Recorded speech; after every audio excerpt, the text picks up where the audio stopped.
Hey everybody, and welcome to another episode of Pro Tactics. And today, me and Wade are taking a look at Pokemon Go. Dan, what is this? Now, see, this is a kind of a weird little game, especially since it tells you nothing, which is why we're doing this episode of Pro Tactics. So it's a Pokemon game, but it's very, very similar to another game that Niantic has made called Ingress. So this is sort of an ARG game where, honestly, if you want to get the most out of this game, you cannot just sit around at your house and play. This is a game you actually have to go out and, sort of explore around you. And Into the real world. Yes. The sun on your face. Absolutely right. And I should stress that, when you're playing this game, to be careful of your surroundings. Right. You don't want to wander out in the street trying to catch a Caterpie, that's for sure. Caterpie. That's right. So yeah, we're walking around here, I see. So let's just start at the beginning, all right? So this game doesn't tell you much. It starts you off with one of the top 3 starters, right? So you can grab your Bulbasaur, your Squirtle, or your Charmander. And you right obviously chose... Oh, Squirtle, of course. Oh, totally. It doesn't really matter, though. They start at such a low combat power that you're never going to use them anyway. So let's get right into what you should be doing in this game. Yes, give me some tactics. So if you're looking at the screen right now, we're walking along. We have these 3 little Pokemon at the bottom right corner of the screen. Now, those are the Pokemon near you. So you're going to want to keep that in mind if you're trying to catch something specific that you don't already have, or you want to load up on, for in this case, Drowsies. Yeah. Minneapolis is apparently the city of Drowsies. It's the You hub. can get a billion of them here. But they're showing up here because we've already caught them, right? Otherwise you see the silhouette like you would, The whole Pokemon theme is very strong here. Uh-huh. First thing you want to do is get to level 5 before you do anything else. Just get to level 5. And how do you do that? And how this is done is you see all those little blue gems in the background there? Those are called Pokestops. And those are real landmarks in the world. Those are real places. They can be anything from a statue, a bar, and as you walk by, you're going to be able to get loot from these. And you can do that every 5 minutes. So if you work or play around an area that has a bunch of these, you can just keep triggering them. So basically, you can get infinite items. There's no need to use the cash shop in any way. Right, and so it can give you Pokeballs, it can give you Pokeballs, potions, and revives are the big 3, but you could get lucky and get some other things too. It's all pretty random. But yeah, that'll keep your keep you flush, and it also gives you experience every time you pop one of these things open too. My favorite part of this game so far is the augmented reality. We just saw you capture Rattata or Rattata, however you say that, in the real world. Those make for some really cool screenshots, and a lot of people have been taking cool pictures like, hey, look what's in my toilet. Or, there's a Grimer at the junk heap here, and that's really cool stuff like that. I like that. I dig it. But we went on a mission earlier today. Right, so the whole point of getting level 5 first is so you can make the most of your experience here. And that's all what Pro Tactics is all about. Yeah. Is efficiency, right? Ultimately being the best. That no one ever was. That's why Pokemon is such an allure to me, because, I want to be the best that no one ever was. Yeah. So here we are. Again, so hit these Pokestops up, catch every Pokemon you find. You can, to put it in easy terms, you can disenchant your copycat Pokemon for materials to enhance your other Pokemon. So if you want to evolve your Drowsy, catch 50 Drowsy, or you don't want you to catch 50, but catch a bunch of Drowsies and use the transfer option in your Pokédex to basically eliminate them and turn them into candy. And merge them into one giant Mega Drowsy. That's what you're doing. It's a concept that should be familiar to other people who are familiar with mobile games. It's a little easier in this game for sure. Yeah. Right. So we're doing that. So we're catching Pokemon, we're evolving them, we're getting levels. Once you're level 5, this lets you go to gyms, which was the purpose of today's trip. You can have a Pokemon station in up to 10 gyms at a time, and on a daily cooldown, you can cash in on those gyms. You can say, all right, I want my allowance now, and it'll give you 500 Stardust. Stardust is used for upgrading, and 10 coins. That's the cash currency of this game, per Pokemon you have stationed up to 10. So that's 100 gold and 5,000 Stardust per day, which is extremely significant. And will make you very powerful. So you want to do these things. It'll get you bag upgrades and all kinds of other great stuff. And being more powerful essentially equates to your combat points for your Pokemon, right? Right. It's all, instead of levels, Pokemon in this game have CP. Yeah. So that's just their combat power. It's a relative term.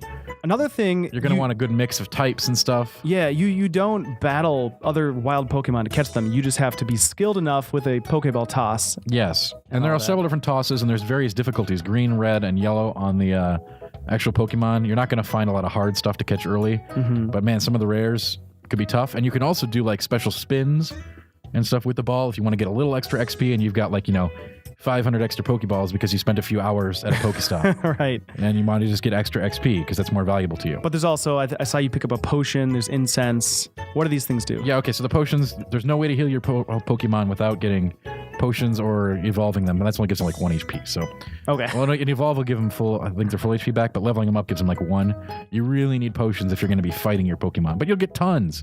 Like I said, the game encourages you to do these walks, like hit the stop, hit the stop, hit the stop, hit a gym, hit the stop, you know, and take them out. I'm seeing these like the leaves toss up. This is important. See these little leaves things? They look for the tall grass, right? That's where the wild Pokemon are. They're going to spawn rarer and more like stronger Pokemon. Mm-hmm. So you definitely want to keep an eye out for those. And I should mention that they're not specific. So like that tall grass being right there on the screen does not mean you just go to that spot and stop. It could be a circle away. But so you're not just randomly wandering into some like bar looking for... Right. It's where you're going to want to hunt. Yeah, this is a good mission. You know, there's a lot of junk Pokemon on the way. As you'll see, I mean, Rattatas and Pidgeys, you are going to see a million of these things, but they can still be valuable to you in the early game. So these first weeks of the game, just grabbing like 10 million Rattatas and powering them up to a big Raticate, that should be enough to take over some local gyms. Essentially, there's no reason not to capture every Pokemon you come across, right? In theory. Okay. I mean, yeah, because it's still XP, right? Mm-hmm. And you definitely need lots of XP, and you need those materials. But in the end, like I'm sure a few weeks from now, I will not stop to catch Pidgeys and Rattatas. They are just not going to do anything for me. So once you get to level 5, what can you expect? What sort of things are you looking for? 5 is the big one, because that means you can interact with gyms. And that's so the game is divided into 3 teams. You're going to pick your team at level 5. That's red, blue, or yellow, based on the 3 legendary Pokemon birds. Which one's the best? Well, we're Team Red here at GI, so I'm going to have to go with Moltres, you know? And then it's basically like this big expanded social game in your area with all your gyms, you know, under your control. And what you do here, it gets a little more advanced. Yeah. So check this out. You can only have a single Pokemon in each gym.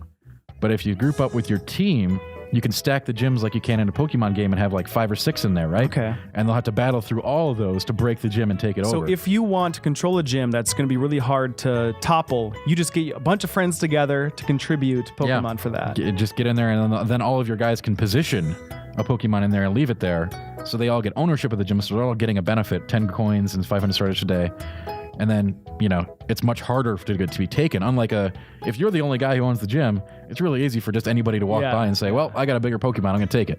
Unless it's the gym that we tried to take on today. Well, you know, this gym we really had a huge advantage on and should have been just crushed. But what was the opponent like here? We ran, this is, okay, I should be clear here. This is like the first days of the game, and the servers are struggling. Mm-hmm. They're going up, they're going down, who knows?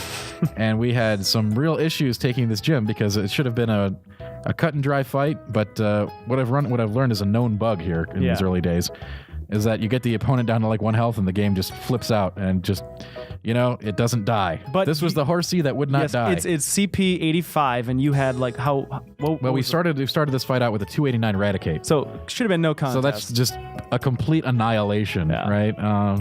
And theoretically, we could bring in all 6. You can bring 6 to a fight here. Okay. So it's like the normal game. You got your whole lineup. Yep. Against just one of theirs. Against that one particular Horsey here. Yeah. Now, if in theory, if you were to take this gym, then would it be the first Pokemon you used that would be? I believe I'd like to tell you that for certain, but I don't know since we didn't take the gym. I think it would just be we'd get to pick, but I'm not entirely sure of this. Yeah. So I think you get to pick because it makes the gym neutral, and then you take it. So now the battle also is not turn-based, right?